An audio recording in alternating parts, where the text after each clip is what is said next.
একটা ফেলনা জিনিস দিয়েও যে এত মজার একটা রেসিপি করা যায় আসলেই অনেকের অজানা।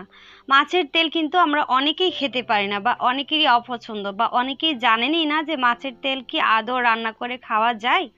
হ্যাঁ, অবশ্যই খাওয়া যায়। মাছের তেল যে এত মজার করে রান্না করা খাওয়া যায় অনেকেরই অজানা।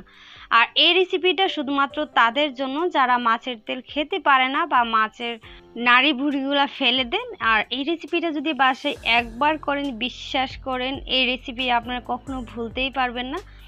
যদিও বাসায় যে সময় মাছ আনা হয় না কেন, আপনি ওই সময় কিন্তু এই রেসিপিটাই বানাতে চেষ্টা করবেন। চলুন তাহলে দেখি। প্রথমে আমি এখানে মাছের তেল বা মাছের নাড়ি ভুড়ি যাই বলেন, আমি কিন্তু এখানে সবগুলো ভালোভাবে পরিষ্কার করে তারপরে ধুয়ে এখানে নিয়ে নিয়েছি। আর অবশ্যই কিন্তু এগুলো খুব ভালোভাবে ক্লিন করে নিতে হবে। ক্লিন করে তারপরে আমি পানিটাকে কিন্তু ঝরিয়ে তারপরে এখানে একটা প্যানে দিয়ে দিয়েছি। আর এখানে আমি দিয়ে দিচ্ছিলাম হচ্ছে লবণ আর হাফ টেবিল চামচ হলুদ আর লবণটা দেওয়ার পর কিন্তু আমি প্রথমে 3-4 মিনিটের মতো ভেজে নিয়েছিলাম। আর এগুলা থেকেও কিন্তু অনেকটাই তেল ওঠে। আর আমি কিন্তু এই রান্নাটা করেছিলাম হচ্ছে সরিষার তেল দিয়ে। এই রান্নাটা অবশ্যই সরিষার তেল দিয়ে করতে চেষ্টা করবেন, কারণ সরিষার তেলের যে ঘ্রাণটা ওইটাতে দিলে আরো বেশি মজার হয়। আর এইভাবে কিন্তু আমি মাছের তেলগুলোকে খুব ভালোভাবে ভেজে নেব। এইভাবে করে করে আমি আরো 5-6 মিনিটের মতো ভেজে নিয়েছিলাম। এই যে দেখেন, আরো 5-6 মিনিট ভেজে নিয়েছি। ভেজে না হয়ে গিয়েছে, এখন আমি কিন্তু উঠিয়ে তারপর সাইডে রেখে দিব। রেখে দিয়ে এই প্যানের মধ্যে আমি এখন আবারও দিয়ে দিব সরিষার তেল। আমি এখানে কিন্তু 4 টেবিল চামচ সরিষার তেল দিয়ে দিয়েছি। আর তেলটা যখন গরম হয়ে আসবে তখন কিন্তু এখানে দিয়ে দিব হচ্ছে পেঁয়াজ কুচি। আমি এখানে হাফ কাপ পেঁয়াজ কুচি দিয়েছি। এখন পেঁয়াজটাকে আমি কিছুক্ষণ ভেজে নেব। পেঁয়াজটা আমরা ততক্ষণ ভাজবো যতক্ষণ পেঁয়াজটা নরম হয়ে যায়। এই যে দেখেন, পেঁয়াজটা কিন্তু নরম হয়ে গিয়েছে। এখন এখানে দিয়ে দিব হচ্ছে আদা ও রসুন বাটা। আমি এখানে হাফ টেবিল চামচ দিয়েছি হচ্ছে আদা বাটা, আর হাফ টেবিল চামচেরও বেশি দিয়েছি হচ্ছে রসুন বাটা। এখন আদা রসুনটাকে কিন্তু কিছুক্ষণ ভেজে নেব, যতক্ষণ না পর্যন্ত এর থেকে কাঁচা গন্ধটা চলে যায়। ভাজা হয়ে গেলে তারপর এখানে আমি দিয়ে দিচ্ছি হচ্ছে 1/3 কাপ পানি, যেন মশলাগুলো পুড়ে না যায়। পানিটা দেওয়ার পর মশলাগুলোকে মিশিয়ে নিচ্ছি। তারপর এখানে আমরা দিয়ে দিব হচ্ছে জিরা বাটা হাফ টেবিল চামচ। এখানে 1 টেবিল চামচ দিয়েছি হচ্ছে মরিচের গুঁড়া, হাফ টেবিল চামচ দিয়েছি হচ্ছে হলুদের গুঁড়া, আর হাফ টেবিল চামচেরও কম দিয়েছি হচ্ছে ধনিয়ার গুঁড়া। তারপর এখানে দিয়ে দিচ্ছি হচ্ছে স্বাদ মতো লবণ। এখন আমি মশলাগুলোকে খুব ভালোভাবে মিশিয়ে নিব।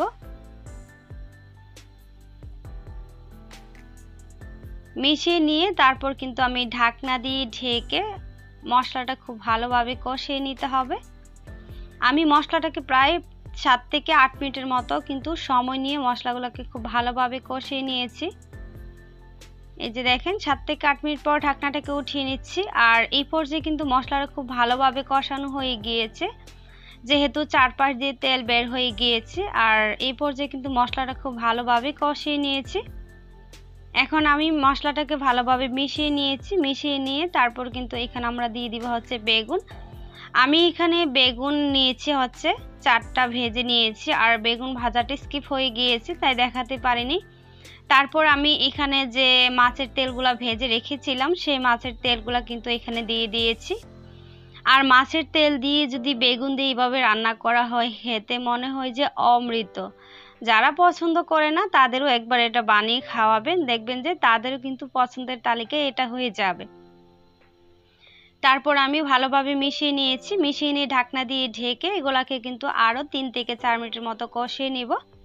আর এখানে কিন্তু আমি কোনো পানি দিব না। আর বিশেষ করে যখন আপনি মাছের তেল রান্না করবেন পানি দিতে যাবেন না। পানি দিলে দেখবেন যে এখান থেকে মাছের তেলগুলো অনেকটাই গলে গিয়েছে বা গলে যায়। তাই এখানে কিন্তু পানি ছাড়াই আমাদের রান্নাটা করতে হবে। আর পানি ছাড়া এভাবে ঢাকনা দিয়ে দিয়ে কিন্তু আমি রান্নাটা করেছি।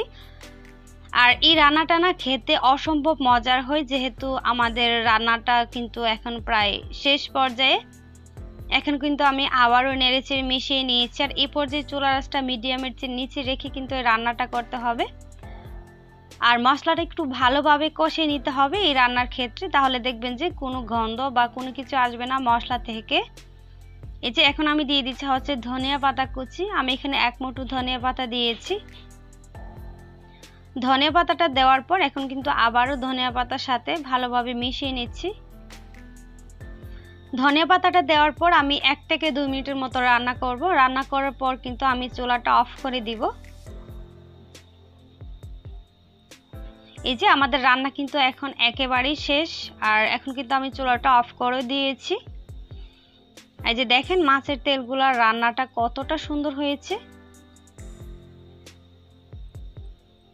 এই ফেলনা জিনিস দিয়েও যদি একবার এইভাবে রান্না করে খান তাহলে দেখবেন এই রান্নার প্রেমে পড়ে যাবেন।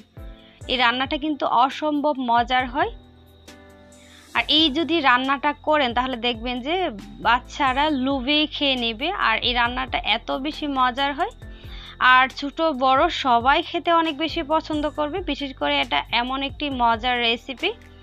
আশা করছি এই রেসিপিটা আপনাদের কাছে খুবই ভালো লাগবে। অবশ্যই বাসায় একবার হলেও ট্রাই করে দেখবেন এই সেম প্রসেসে।